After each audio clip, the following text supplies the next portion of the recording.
If this is the first time you're seeing this Catan board, make sure to check out the video of how to make it. I'll put that link in the description. To start, in Blender, add a circle. I'm making the radius of the circle 1.5 millimeters. That makes the diameter 3, which is about the size of the toothpicks plus a little bit of room to spare. After that, hit extrude and then escape. That will extrude the vertices but not make them go anywhere. Then if you hit scale, you can scale them out kind of an arbitrary amount until they look about right. Once they're extruded out, extrude the whole thing up about 15 millimeters. Again, kind of an arbitrary number, but it seems to fit for my board. Once you have the body extruded up, look at it in a top view and make sure you're in orthographic, not perspective. Makes it a lot easier to work with these. Select just a few vertices on the side and extrude them out. Again, also a fairly arbitrary amount. Hit Scale X and then enter. That will scale all the vertices on the end of the flag to be flat along the X-axis. Add some text and then rotate it around the X so that it's aligned with the flag. In there, just type any sort of number. In this case, I'm just doing 12 and then the 1 dot for how common that number is. And change the spacing in between the lines. So it's called line spacing in Blender. That will bring the dot up so it's a little bit closer and it's not an entire new line away. Scale and move the numbers so that they fit nicely on your flag.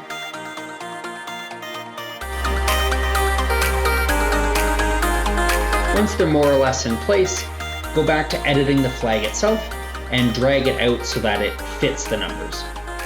Hit Ctrl R will add a loop cut around the center of the flag. Then you can select just the new vertices at the tip of the flag in the center and drag them in. This just adds a little bit of style, nothing super critical. Go through and select all the number that you just made, hit Shift D to duplicate it, then go in and edit it and make 11, then 10, then 9, and remember to update the number of dots each time you make this.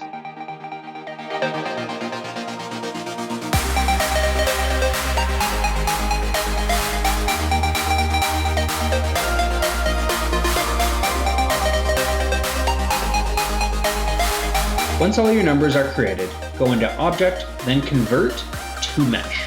This will take all of your numbers and give them vertices as a mesh instead of as a text object, which lets you modify it easier. Highlight all of your numbers and hit Tab to go into edit mode.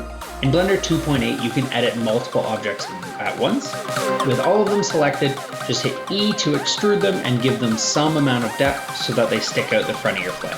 Once they're extruded out the front with all of them selected, make sure you're in edit mode and hit Shift D to duplicate, then rotate 180 degrees around the Z axis and position the same numbers on the back side of the flag. Then we need to add a Boolean. What this will do is make it so that the numbers and the flags are not different bodies. This is super important if you're 3D printing. When you're 3D printing, you can't have different intersecting bodies or a lot of slicers will have problems with that. Under one of the numbers, under your modifiers, set a Boolean, make the operation a union and choose the flag object. To apply this to all of the numbers, because this modifier will only be applied to one, you need to go Control L to link it, and you need to apply this modifier to all of the other bodies that you have selected. Now that all our flags are done, we need to export them each as their own STL to be 3D printed. So go File, Export, STL. Under the STL, you need to set batch mode to be object. And what that will do, that'll make it so much easier for exporting these. It will just export each object in Blender as its own STL file. This is super handy if you're working with a bunch of objects and you want them each to be exported separately.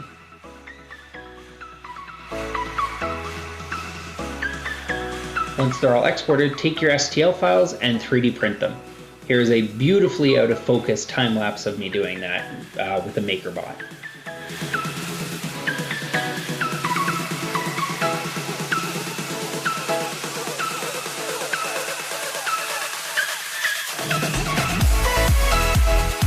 I printed them at 0.1 layer thickness That made it so they were fairly smooth already and I didn't need to do a ton of cleanup afterwards.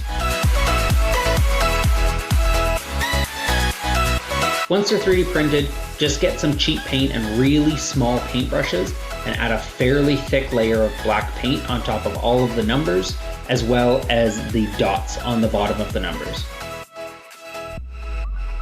For the standard numbers, I use black. If you do overpaint a little bit and you get it on the areas you don't want, you can usually go back with a sharp knife and scrape it off, so it's not really a big deal.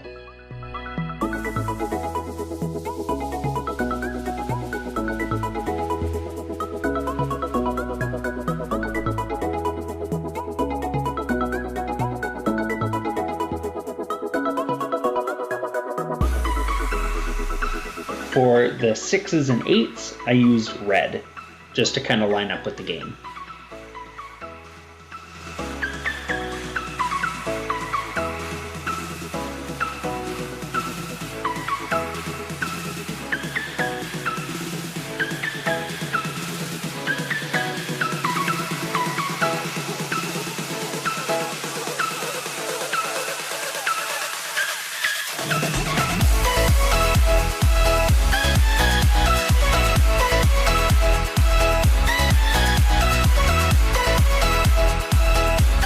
For the ports, instead of making a different port sign for each port, I added a little bit of a bevel around the edges, and then just painting the edges of the port signs the colors of the resource that is a 2-for-1 at that port.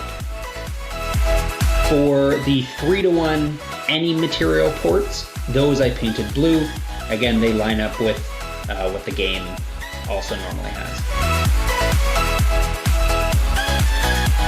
Even though I didn't show building these in Blender, the process is exactly the same.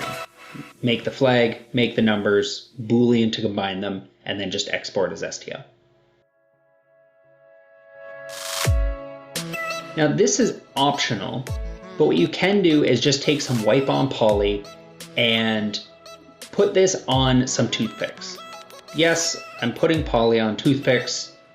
I know that's overkill. It will make them last a little bit longer, and it makes them blend in a lot closer to the set itself.